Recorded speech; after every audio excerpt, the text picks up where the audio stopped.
দর্শক আসসালামু আলাইকুম। আজ আমি আপনাদের জন্য একটা রমজান মাসের ইফতারের রেসিপি নিয়ে এসেছি। এটা আমার নিজস্ব একটা আবিষ্কার, বাটি ফুচকা। এই বাটি ফুচকা আপনারা যদি তৈরি করেন বাসায়, রেস্টুরেন্টে চেয়ে দ্বিগুণ সেরা স্বাদের হবে আমি বলছি। প্রমিস করছি, আপনি যদি এই ভিডিওটা স্ক্রিপ্ট না করে দেখেন তাহলে আপনি বুঝবেন রেস্টুরেন্টের চেয়ে সেরা স্বাদের হবে এই ফুচকা। আমি এটা বাটির মতো দেখতে বলে আমি এটা বাটি ফুচকা নাম দিয়েছি, নামকরণ করেছি। এটা আসলে একটু ইউনিকভাবে তৈরি করা। আশা করি আপনাদের ভালো লাগবে। এত কোনো ঝামেলা না, কিন্তু খুব সহজ একটা রেসিপি। ফুচকা যদি আপনি বাসায় নিজে তৈরি করতে চান কিন্তু ঝামেলা পড়বেন, কিন্তু এটা যদি তৈরি করেন আপনাদের কোনো ঝামেলাই হবে না। এর খেতে কিন্তু সেরা স্বাদের হবে। রেস্টুরেন্টের দই ফুচকার চেয়ে সেরা স্বাদের হবে আমি বলছি।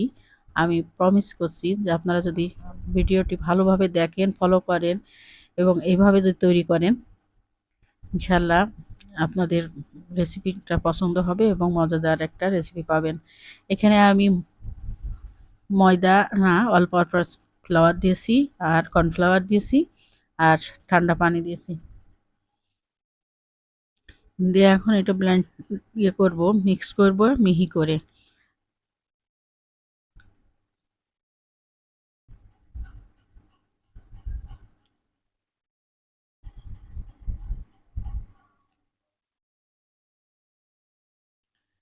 এর টেক্সচারটা কেমন হবে একটু ফলো করবেন, নইলে কিন্তু ওই বাটি বাটি ফুচকাটা কিন্তু তৈরি করতে ঝামেলায় পড়ে যাবেন।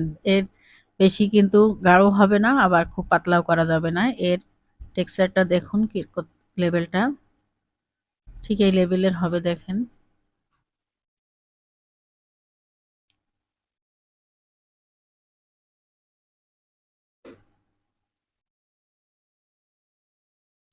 হাত দিয়ে আপনি যদি এখানে জায়গা একটু দাগ দেন তাহলে বুঝবেন যে এটা যখন কাভার হতে কয়েক সেকেন্ড লাগবে, তার মানে এই পর্যায়ে গাঢ় গাঢ় করতে হবে আপনাকে।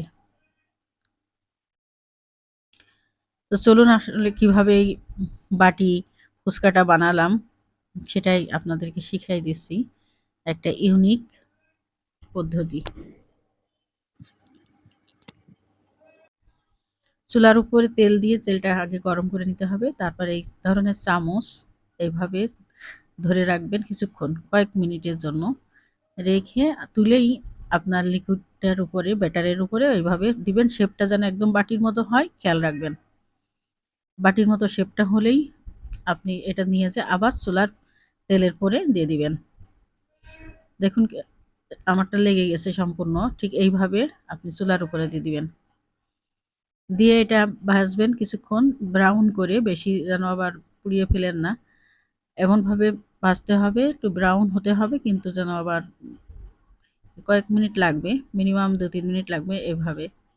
এটা কিন্তু খুব ক্রিসপি, খুব সুস্বাদু, খেতেও কিন্তু মজা লেগেছে, দারুণ সেরা স্বাদের, যার জন্য আমি বলছি রেস্টুরেন্টের স্বাদকে হার মানাবে। আমি এখানে দিয়ে দিয়েছি মটর সিদ্ধ করা, লবণ দিয়ে ১ বাটি দিয়েছি। আপনাদের মেজারমেন্ট পর্যন্ত আপনারা দিবেন। আমার যতটুকু লাগছে আমি ততটুকু দিয়েছি। এখানে ছোলা আমি সিদ্ধ করে লবণ দিয়ে সিদ্ধ করে রাখছি প্রেসার কুকারে। আলু লবণ দিয়ে সিদ্ধ করে নিয়েছি একটা।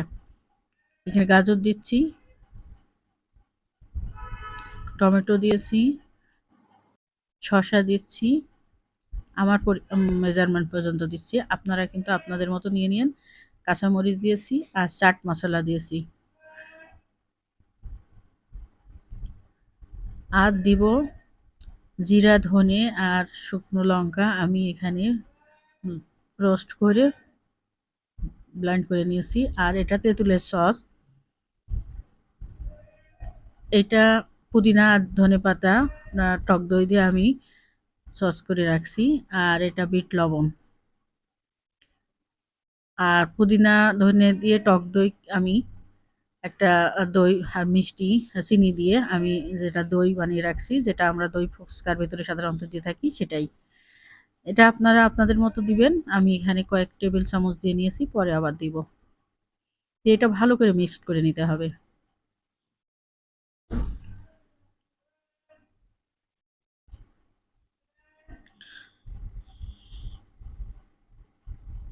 ভিডিওটা যদি ভালো লাগে প্লিজ সাবস্ক্রাইব করবেন আর পাশে থাকা বেলটা ক্লিক করে দিবেন। আমাকে সমর্থন করবেন আপনারা নতুন হিসেবে। আপনারা যদি আমাকে সমর্থন না করেন তবে আমি কিভাবে এগোবো? নতুনদেরকে অবশ্যই সাবস্ক্রাইব করতে হয়, কারণ নতুনরা তো আপনাদের উপর ভরসা করে থাকে। আপনাদের যদি এতটুকু উপকার হয়ে থাকে তাহলে প্লিজ সাবস্ক্রাইব করবেন আর কমেন্ট করে জানাবেন রেসিপিটা কেমন লেগেছে। আমি বলছি এই রেসিপিটা যদি হুবহু ফলো করেন, এর চেয়ে ভালো আরও কিছু এখানে অ্যাড করতে চান, আমার মনে হয় হোটেলের চেয়ে সেরা স্বাদের হবে। আর খরচও অনেকটা সাশ্রয় হয়ে যাবে। আর নিজের হাতে তৈরি করা জিনিস তো এমনিতেই ভালো, কারণ বাইরের জিনিস তো এমনিতেই স্বাস্থ্যকর না। এখন পরিবেশন করব কিভাবে দেখুন।